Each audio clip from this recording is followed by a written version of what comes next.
ఒక టూత్ మనము కొంచెం డ్యామేజ్ అయింది. దాన్ని ట్రీట్మెంట్ చేసి అది మళ్ళా ఫర్దర్‌గా డ్యామేజ్ కాకుండా మనం కేర్ తీసుకోవచ్చు. ఓకే. ఆ స్టేజెస్‌లో వదిలేస్తే అది కంప్లీట్‌గా డ్యామేజ్ అయిపోతుంది. నెక్స్ట్ ఇంకొక టూత్ కూడా స్ప్రెడ్ అయిపోతుంది. అట్లా. అప్పుడు మనం ఏం చేయాల్సిందొస్తుంది?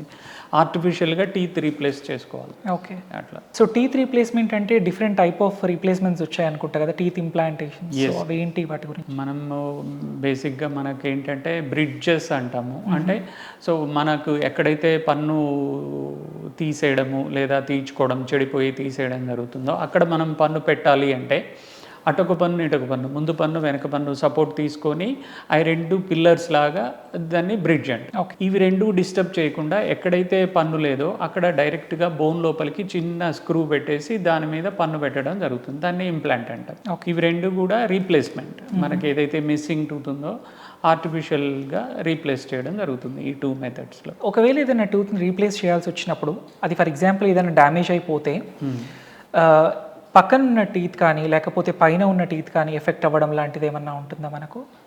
ఎప్పుడైతే మనకు ఆ అలైన్మెంట్ ఒక ప్రతి పర్సన్‌కి ఏంటంటే occlusion contact upper lower contact ఒక పద్ధతిలో ఉంటుంది.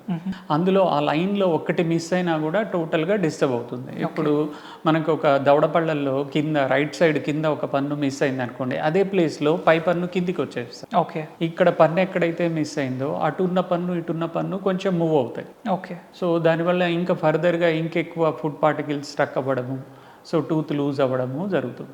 అండ్ చాలా మందికి విజ్డమ్ టూత్ తీయడం అనేది ఒక కాన్సెప్ట్ వస్తుంది ఈ మధ్య. చాలామంది భయపడుతూ ఉంటారు. అండ్ అదేదో జ్ఞానదంతం, సో నాలెడ్జ్ విజ్డమ్ ఇవన్నీ పోతా ఉంటాయి. అది ఎంతవరకు? విజ్డమ్ టూత్ తీసేస్తే జ్ఞానం పోతుంది, విజ్డమ్ పోతుంది అని అందరూ అనుకుంటారు కానీ అలాంటిది ఏముండదు. విజ్డమ్ టీత్ అనేది కొంచెం యాక్సెసిబిలిటీ కష్టంగా ఉంటుంది క్లీన్ చేసుకోవడానికి. ఓకే. విజ్డమ్ టీత్ అనేది అంటే చాలా లోపలికి ఉంటుంది, సైడ్కి ఉంటుంది. అలాంటప్పుడు ఏమవుతుంది, మనం మామూలుగా ఎంతో ట్రై చేస్తేనే ప్రాపర్గా పర్ఫెక్ట్గా క్లీన్ చేసుకోలేము. యాక్సెసిబిలిటీ అక్కడికి రీచ్ అవ్వలేము కాబట్టి అక్కడ ఎప్పుడు ఫుడ్ పార్టికల్ ఇదవుతూ ఉంటుంది. ఓకే. అది జనరల్గా చెడిపోవడము, దాని నుంచి దాని ముందు పళ్ళకి స్ప్రెడ్ అవ్వడము, బ్యాక్టీరియా కేరీస్ అనేవి. సో అది మనం కేర్ తీసుకోకపోతే 2-3 పళ్ళు డ్యామేజ్ అయ్యే అవకాశం ఉంది. ఓకే. అట్లా విజ్డమ్ టీత్ చాలా కేసెస్లో జనరల్గా ప్రాపర్గా పర్ఫెక్ట్గా బ్రషింగ్ చేయలేము. ఓకే. సో అలాంటి కేసెస్లో చూసుకొని ఆ పన్ను తీసేసుకోవచ్చు. అది తీసినందువల్ల వేరే సైడ్ ఎఫెక్ట్స్ కానీ నారాలకు కానీ అలాంటిది ఏమి. అంటే ఇది లాంగ్ బ్యాక్ నుంచి ఉండిందా అండి, లేకపోతే ఈ మధ్య ఎక్కువ అవుతున్నాయి ఇలాంటి సినారీ? విజ్డమ్ టీత్ అంటే ఒకప్పుడు ఇది ఏంటంటే లైఫ్ స్టైల్ రిలేటెడ్. ఒకప్పుడు మన పూర్వీకులందరూ ఫుడ్ చాలా రా మెటీరియల్, పచ్చివి, ఇవన్నీ ఎక్కువ కుక్ చేయనివి, పచ్చివి తీసుకునేవాళ్ళు. వాళ్ళకి ఎక్కువ నమలాల్సిన అవసరం ఉండేది. అప్పట్లో వాళ్ళకి టీత్ నెంబర్ అనేది ఎక్కువ పళ్ళు కావాలా, పెద్ద దవడలు అట్లా ఉండేది. ఓవర్ ద పీరియడ్ మనం ప్రాసెస్డ్ కుక్డ్ ఫుడ్ తీసుకోవడం, తక్కువ నమలాల్సిన అవసరం రావడము, సో దాంతో ఆ టీత్ యొక్క అవసరం తగ్గిపోవడంతో అది ఆ విధంగా లేట్గా రావడం జరుగుతుంది. సో ఏం తిన్నా మనము ఎక్కువ చేసి తినడం బెటర్ అంటే? ఎక్కువ చేసి తినడం అనేది చాలా అవసరం. ఓకే. అలా చేయడం వల్ల ఏమవుతుందంటే ఇప్పుడు మనకు సెలైవాలో సెలవరీ గ్లాండ్స్ అనేవి ఉంటాయి. మనం చూయింగ్ చేసేటప్పుడే చాలా వరకు డైజెషన్ అవుతుంది. ఓకే. అట్లా ఆ గ్లాండ్స్ ఎంజైమ్స్ మిక్స్ అయిపోయి చాలా వరకు డైజెషన్ అవుతుంది. అది మనం బాగా నమలకుండా తినేస్తే ఆ ఎంజైమ్స్ అనేవి మిక్స్ అవ్వకుండా లోపలికి వెళ్ళిపోతుంది మనం తీసుకున్న ఆహారం.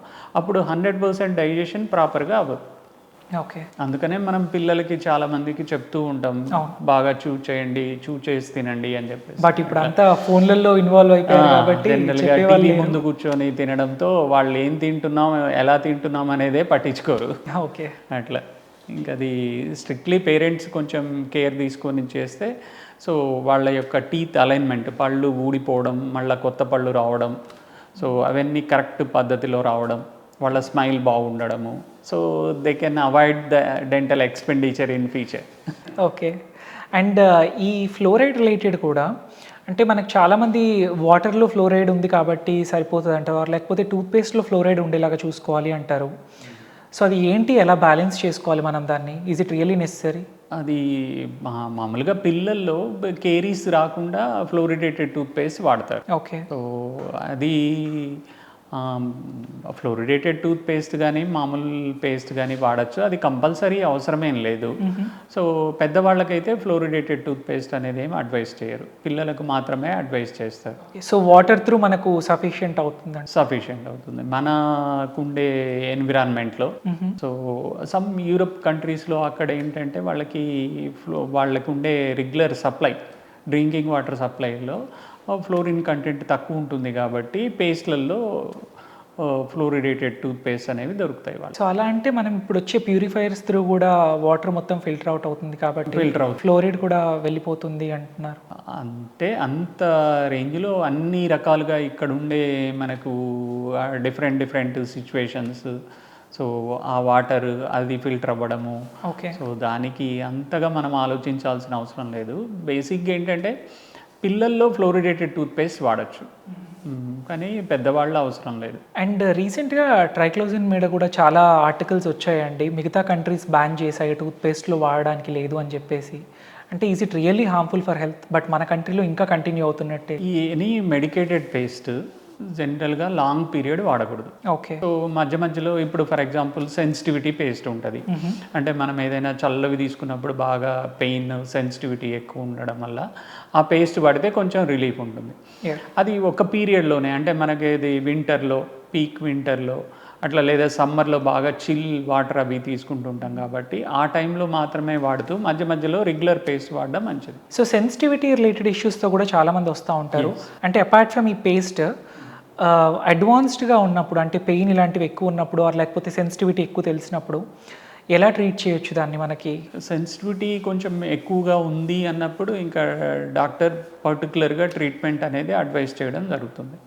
అంటే ఇక్కడ మనకు ఎనామిల్ అనేది చాలా వరకు అరిగిపోయింది అనుకోండి, ఓకే, ఇంకా అప్పుడు మనకు సెన్సిటివిటీ పేస్ట్లు కానివ్వండి, gels, creams, mouth washes, desensitising అవి ఎక్కువగా మనకు ఉపయోగం. ఓకే, అప్పుడు ఇంకా కంప్లీట్గా ట్రీట్మెంట్ తీసుకోవాలి. అండ్ మౌత్ వాష్ ఎంతవరకు సేఫ్ అండి యూజ్ చేయడానికి? అంటే మెడికల్ ఆర్ లేకపోతే మనకు సూపర్ మార్కెట్స్లో దొరికే రెగ్యులర్? చాలా వరకు ఉన్న మౌత్ వాషెస్లో మనకి ఏంటంటే క్లోరోహెక్సిడిన్ అనేది ఉంటుంది, ఓకే, దానివల్ల స్టెయిన్స్ వస్తాయి.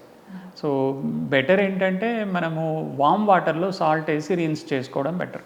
మౌత్ వాష్ పర్టికులర్గా అవసరం లేదు. ఓకే, అయితే మౌత్ వాష్ హ్యాబిట్ అనేది అవసరం. ఓకే, అట్లా అంటే మనం ఫర్ ఎగ్జాంపుల్ రెగ్యులర్ ఫుడ్ తీసుకుంటున్నాం ఇంట్లో, పెద్దగా అవసరం ఉండదు, masala, spicy, different types of food తీసుకుంటున్నాం, అప్పుడు మౌత్ వాష్ చేసుకోవడం అనేది అవసరం. అంటే బ్రష్ చేయడానికి ఇబ్బందిగా ఉన్న వాళ్ళు వారు, లేకపోతే కన్వీనియంట్గా అట్లేం కాదు, మౌత్ వాష్ రెగ్యులర్గా యూజ్ చేసే compulsory. In addition mouth wash కూడా బెటర్ ఫాలో చేస్తే. ఓకే, బ్రషింగ్ అనేది compulsory. And then mouth sprays వస్తున్నాయి ఇప్పుడు, లేకపోతే మౌత్ ఫ్రెషనర్ లాగా మనకు చూయింగ్ గమ్స్, చాక్లెట్స్, సో ఇవి ఎంతవరకు సేఫ్ యూజ్? అవి చూయింగ్ గమ్స్ ఓకే, పర్లేదు, కానీ మౌత్ ఫ్రెషనర్ అని, సోంప్ అని అవన్నీ తీసుకోవడం అనేది కరెక్ట్ కాదు. సో అంటే దానివల్ల ఎలాంటి ఇష్యూ? అంటే జనరల్గా టెంపరీ ఫ్రెష్నెస్ కోసం తీసుకుంటారు వాళ్ళు. సో అవి దానివల్ల ఇప్పుడు సోంపు కానీ, ఇవి క్లోవ్ కానీ ఇట్లాంటివి ఏమన్నా అవి పార్టికల్స్ దాంట్లో ఉండిపోవడం, మళ్ళీ దానివల్ల లోకల్గా ఆ ఏరియాస్లో క్రాస్ ఇన్ఫెక్షన్ రావడం. ఓకే, అది ఏదైనా మనం వీఆర్ ఫీలింగ్ మనకు ఫ్రెష్గా అనిపించలేదు అంటే ఇంటికి వెళ్ళిన వెంటనే బ్రష్ చేసుకోవడం అనేది ఉత్తమం. ఓకే, దానికి టెంపరీగా మనం స్ప్రేస్ కానీ, సోంపు కానీ ఇలాంటివి అనేవి వాడకూడదు.